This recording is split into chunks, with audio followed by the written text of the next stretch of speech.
Assalamualaikum warahmatullahi wabarakatuh, teman-teman NU Online dimanapun kalian berada. Sekarang kita sedang berada di tengah-tengah kota Tunisia. Saya Muhammad Yusri Muna akan mengajak kalian semua untuk berziarah ke makam Waliullah, wali dari Tunisia yang bernama Sidi bin Arus.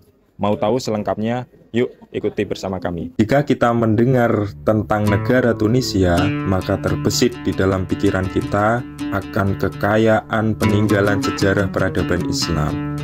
Tunisia juga dikenal dengan negeri para aulia. Maka dari itu, Tunis juga sering disebut dengan Tunis al-Mahrusa, Tunis yang dijaga, karena saking banyaknya para wali di Tunisia. Salah satunya yaitu Sidi bin Arus, ulama tasawuf terkemuka pada masanya yang memiliki banyak karomah. Beliau bernama lengkap Ahmad bin Abdullah bin Abu Bakar al-Harawi, atau yang lebih dikenal oleh masyarakat Tunisia dengan julukan Sidi bin Arus. Sidi bin Arus semasa hidupnya itu berjasa membangun sebuah zawiyah atau thariqah yang bernama Thariqah Al-Arusiyah. Sidi bin Arus lahir pada tahun 1373 Masehi dan hidup pada masa dinasti Hafsiyah, pada masa penguasa yang bernama Khalifah Al-Muntasir. Ada cerita menarik kenapa terkenal dengan julukan Sidi bin Arus di kalangan masyarakat. Karena ayah dan ibunya Ahmad menikah dan hanya bertahan cuma 1 jam saja. Kemudian ayahnya tersebut setelah menikah tidak pernah kembali lagi. Setelah ibunya melahirkan si Ahmad, penduduk setempat memanggilnya dengan sebutan Ibnu Arus, atau anak dari pernikahan. Sejak kecil, ia sudah mendapatkan bimbingan agama dari ibunya langsung. Kemudian, ibunya itu memutuskan untuk pindah ke kota Tunis ini, dan Sidi bin Arus kecil mengenyam ilmu-ilmu agama di Zawiyah Abu Abdillah Muhammad bin Mahjub.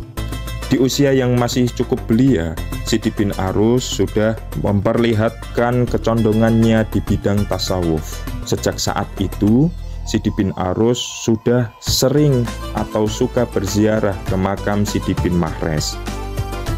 Kemudian tak cukup hanya itu, di masa mudanya, ia memutuskan untuk melakukan perjalanan intelektual untuk berpindah dari Tunisia ke negara lain, yaitu ke Aljazair, untuk belajar ilmu-ilmu agama di Zawiyah Abi Madian di kota Tilmisan. Di kota Tilmisan, Sidi bin Arus menghabiskan waktunya cukup lama untuk belajar ilmu-ilmu agama kepada ulama-ulama setempat. Dan Sidi bin Arus tidak hanya cukup dengan itu, beliau sempat berpindah untuk melakukan pengembaraan intelektualnya ke negara Maghrib, yaitu di Marrakesh. Setelah dirasa cukup, Sidi bin Arus memutuskan untuk kembali ke negara asalnya, yaitu Tunisia, untuk menyebarkan ilmu-ilmu agama, tasawuf, dan bahkan para murid berdatangan dari segala penjuru daerah.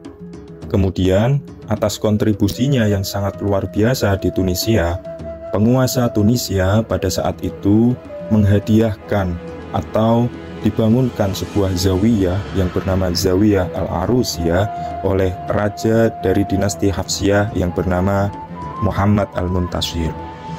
Di dalam kitab Manaqib Sidi bin Arus, karya dari Umar bin Ali Ar-Rasyidi yang ditulis oleh ulama Aljazair, kitab tersebut dicetak pada akhir abad ke-19, yaitu pada tahun 1885 Masehi. Di dalam kitab tersebut menjelaskan tentang beberapa karomah yang diperlihatkan oleh Ibnu Arus. Di antara karomah-karomahnya yaitu pernah suatu ketika ada burung-burung liar yang turun. Kemudian burung-burung tersebut itu mendatangi Sidi bin Arus untuk makan makanan di tangannya. Dan kejadian ini dikatakan bahwa hewan-hewan yang tidak memiliki akal pun mengenali kemuliaan dan karomah dari Sidi bin Arus tersebut. Kemudian juga diceritakan bahwa Sidi bin Arus di antara karomahnya yaitu beliau dapat membuka pintu-pintu gerbang benteng di Madinah Atikoh atau di kota Tunis ini, yang pintu tersebut itu terbuka sendirinya dengan perintah Ibnu Arus tanpa adanya kunci. Begitulah kira-kira biografi singkat dan kisah-kisah dari karomah atau kewalian dari Sidi bin Arus. Dan Sidi bin Arus wafat pada tahun 868 Hijriah yang bertepatan dengan 1463 Masehi.